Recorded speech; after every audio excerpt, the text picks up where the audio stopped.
is discussing how you can swap out your themes with relative ease. Basically, I'm using something called Bootswatch, and Bootswatch is enabling me to swap this out at any point with any of their themes that they have available. Some are better than others. Some of them are pretty good. And obviously, this is just JavaScript that you don't have to have it in React, or it doesn't have to be anything crazy. This is very basic JavaScript. And let's go ahead and walk through how it's done. And I'll also leave the link to Bootswatch so you know what we're doing and where it's all coming from, who's really responsible for these themes, and who did the hard work, and kind of how I just kind of place these things together. And as you can see, these are the familiar names right here that they're offering, and you can get a little more detail. So let's see how I did this.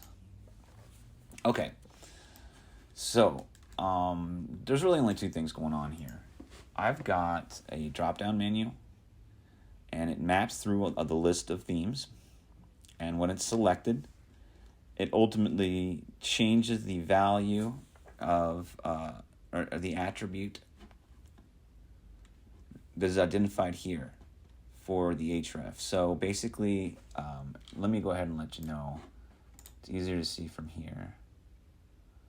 View source. And as you can see, my style sheet for Bootstrap here has this attribute called data bootstrap swatch true. All right. Now, that is the identifier that we'll be updating. And we'll be updating it when this here, and we'll bring this down, is our select menu, and it has an ID of theme. And as you can see, there's a value for each one of these, and it is the actual address that we'll be replacing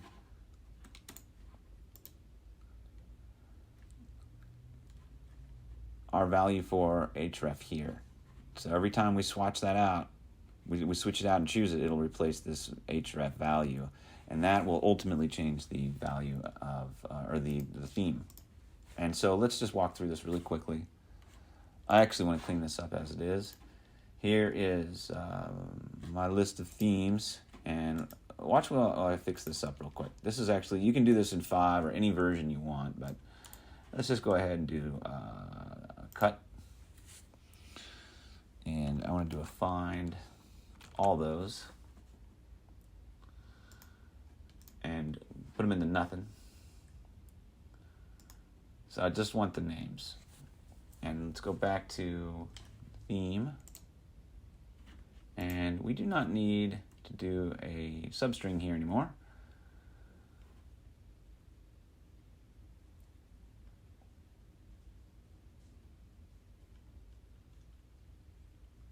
I feel like we can do it like this.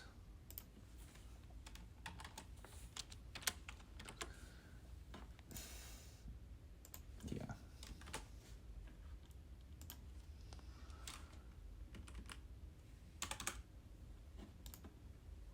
And theme list, and we'll take this as well, and we'll just make sure we get all that out of there. Okay, so it really is just the names here now. I'm going to save this. I'm going to go back and let it know I did not need the substring.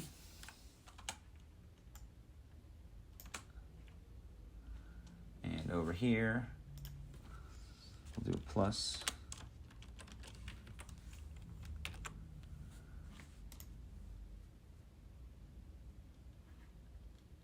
All right.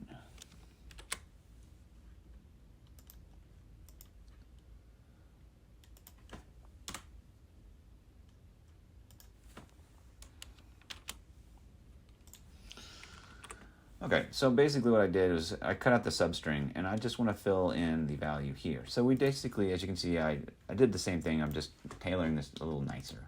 And now we have a nice array without a lot of repeats. And let's just see if it worked. So I'll just clear out my application data. And I'm going to do a refresh.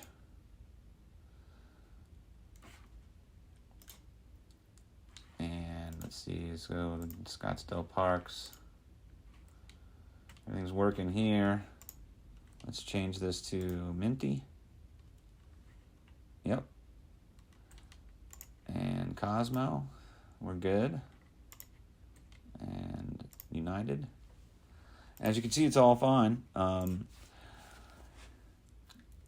And for the most part, we're just swapping out the theme. And as long as you follow the Bootswatch order of naming classifications and you follow what they've designed already, these swatches will apply anytime you make that change. And we're just basically reaching out to Bootswatch, basically to where they have theirs, and it's kind of like this. This is what they're doing here. So if I just kept swapping this out, let's say for instance,